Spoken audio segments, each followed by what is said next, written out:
are you doing? This is Alex. I get a lot of questions and emails of what does it take to be a valet with my company and other companies throughout Atlanta. So I wanted to give you guys a rundown of the positives and the negatives, the good and the bad on being a valet parker. Now the first thing is, and this is what we like on both sides of it, from an employer's point of view and from a valet's point of view.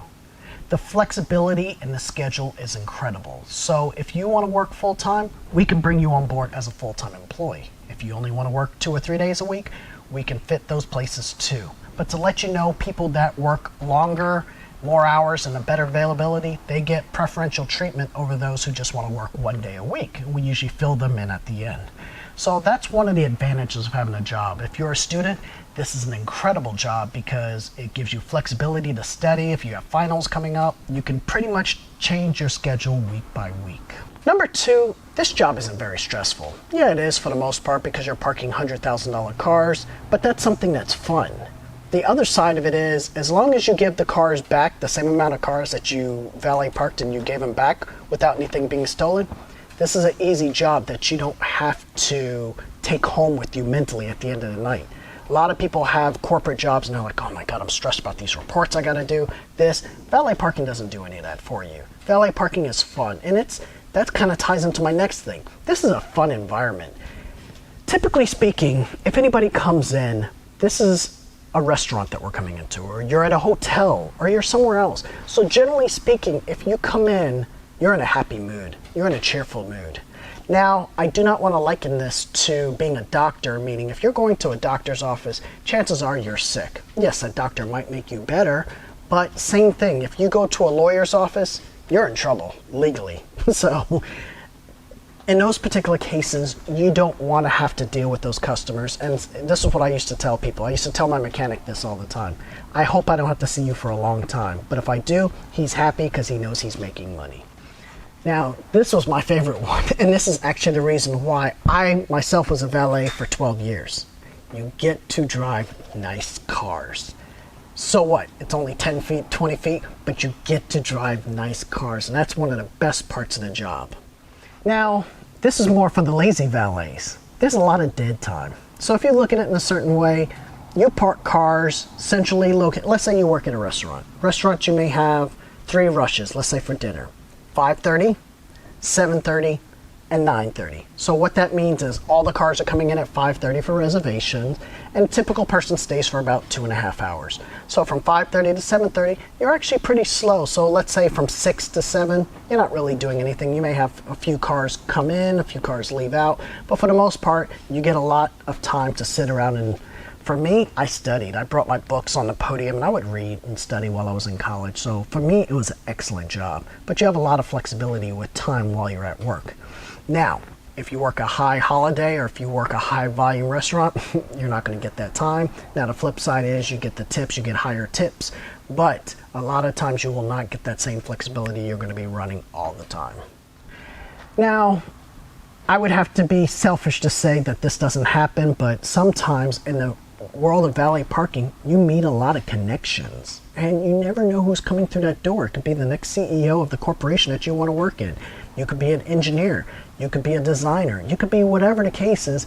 You never know who that next customer is. So every time you're valet parking, as a valet parker, you're your own business card. And if you represent yourself properly, you get new accounts or you get new connections. So that's one of the best things about this job. You never know who you're meeting.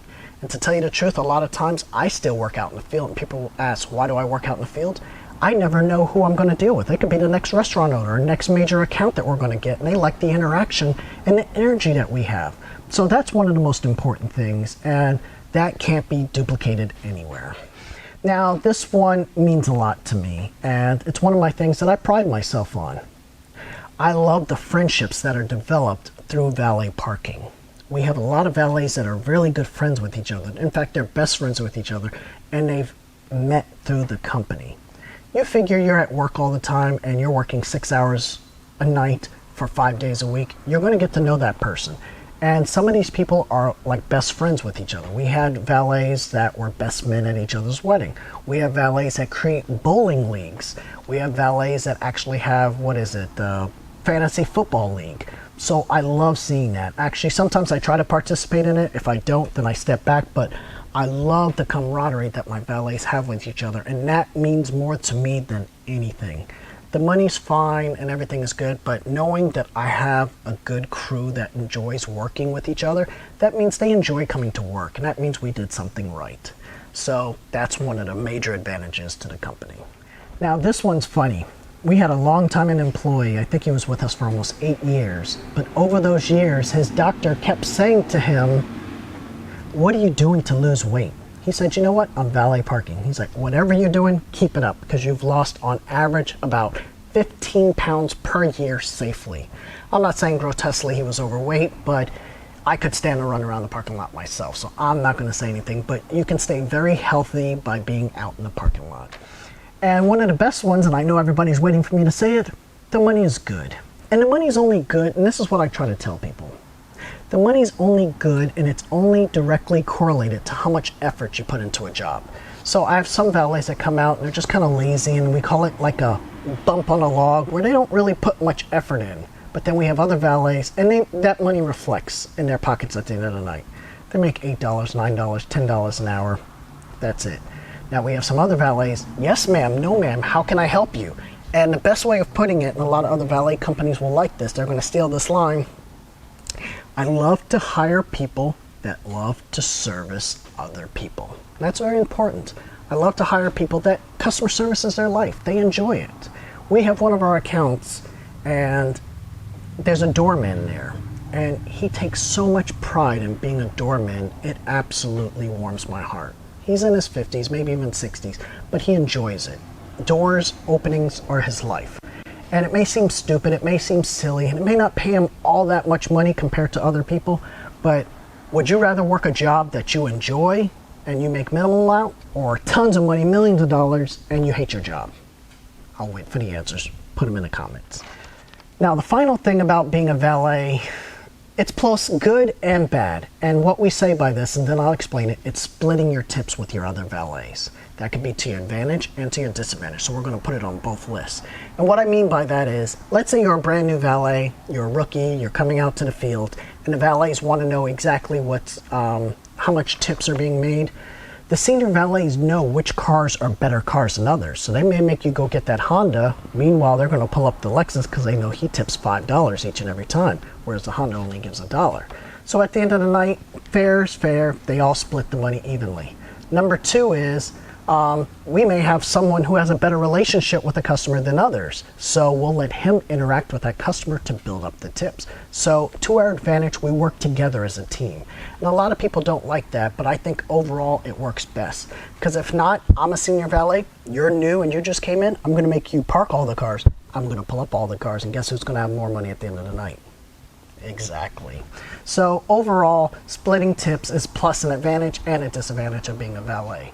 Now, to the bad part of being a valet, and this is something I don't think some of the valets understand until it happens, and then they try to exit stage left really quickly, which is, this is a high liability job. You're driving cars that cost $100,000, $200,000, $300,000, and you're liable for them. Yes, we have company insurance, but if you do something negligent, we are going to come after you. If you're smoking or drinking or something on a job, or you still have stuff in your system, we're going to come after you. Now, I hate to say that, and we would be stupid to think that our valets are not drinking or smoking, but if it's obvious, and we have a rule in place, if you get into an accident, we do send you to get drug tested the very next day. It's not going to come out of your system that quickly, and if you deny getting drug tested, you're fired immediately.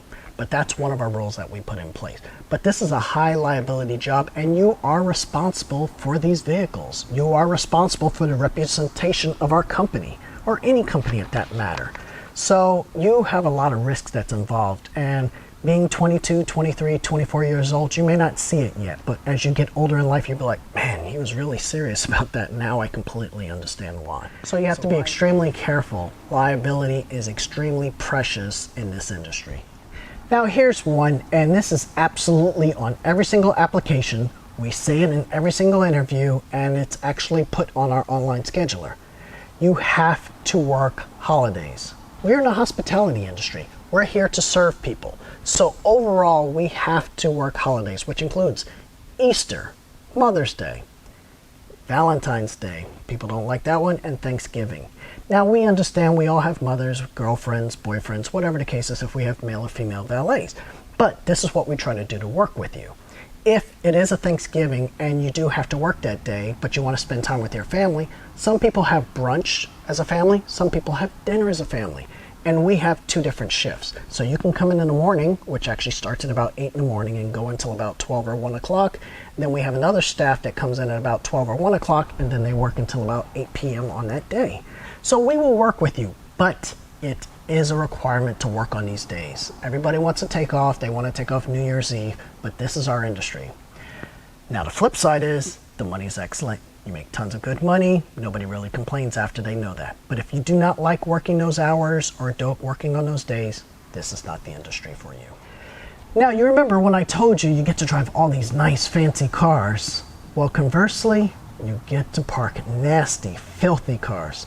And sometimes that's the worst part of the job. Now, here's a little secret. As a senior valet, if we see a dirty cars coming in, we're going to make the rookies park that car because we do not want to get in it. They're either wet, the steering wheels are slimy, they stink. We just do not like being in certain cars. People smoke. Sometimes we've even looked at cars and they had so much Diet Coke soda cans all over the car, we couldn't even believe how they were driving without getting into an accident. But some of these cars are nasty, disgusting, and gross, and that's one of the bad parts of the jobs we do not like. Now, here's a part where, I don't want to say if you're getting older or whatever, but you have to really be a valet to understand this.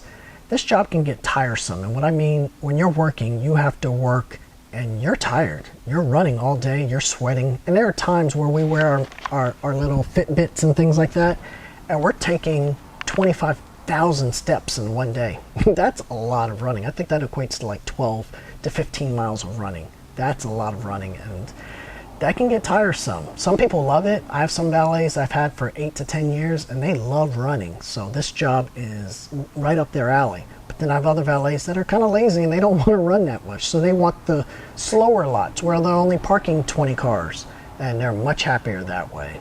So that's one of the downfalls too.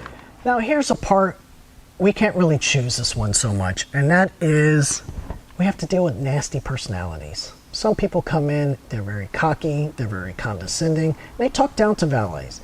And I don't like that at all. I get really defensive if someone speaks negatively to one of my valets, and I will step in a place and try to set them straight. Not in the mean of being insultive or disruptive, but just tell them, hey, we're people too, just like you are. You put your pants on one leg at a time, just like we do. So don't ever treat anybody just because they're in the service industry, which includes the valets, the servers, the busboy. Don't treat anybody different than any other way. And generally that sets them straight. But I give people benefit of the doubt. A lot of times when people come in and they have nasty personalities, this is going to be funny, but they're usually hungry. Get them some food, let them come out, and they'll usually apologize and give you 10 or 20 bucks and say, hey, I'm so sorry I was an ass to you earlier. Now, here's a part that valets have to understand. It is cold outside. It gets icy, it gets freezing cold, or on a day like today, we're in the middle of the summer, it gets hot, and you're sweating like crazy. You have to deal with weather. That's one of the bad parts of the job. Now, springtime and fall, it's absolutely wonderful. It is perfect being a valet. But on some of these hot days or freezing ice cold days, you still have to be a valet. And I've actually had valets quit in the middle of a shift because it got too cold for them.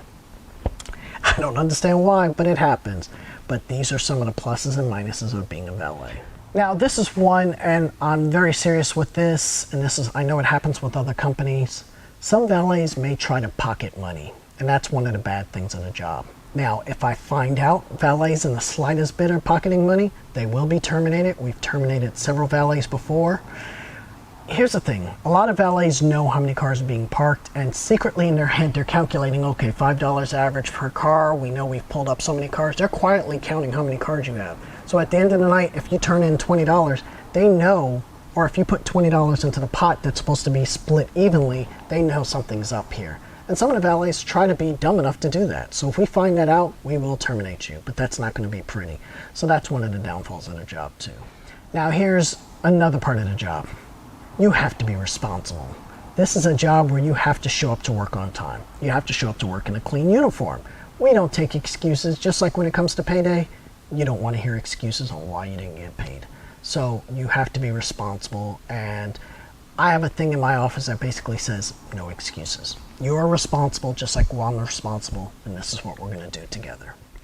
And here is the final thing, and this is the worst thing that we can possibly do, but if there's an accident and there's 4 of you guys working and you guys don't remember who did the accident, and it's clear that the accident happened under the care of the valets, then all 4 valets will be responsible. Now, we do have other means of finding out, which are videotapes now. We have video cameras that are all around the parking lots, but if this happened in a certain section of the parking lot that we couldn't see, then that's fine. Here's another thing. Sometimes when the valets come in, these cars will change hands several times. So one valet will ticket the car, one valet will scoot up the car to stage it to another point, the next person will actually park the car, and then a 4th person will actually pull up the car. So we can technically have 4 people in that car. Now, again, remember I told you had to be responsible. This is one of those things where you had to look at and say, is this one of those things where, did I park this Porsche or did someone else park it? So you have to be responsible for what you're doing. And these are some of the pluses and minuses of being a valet attendant.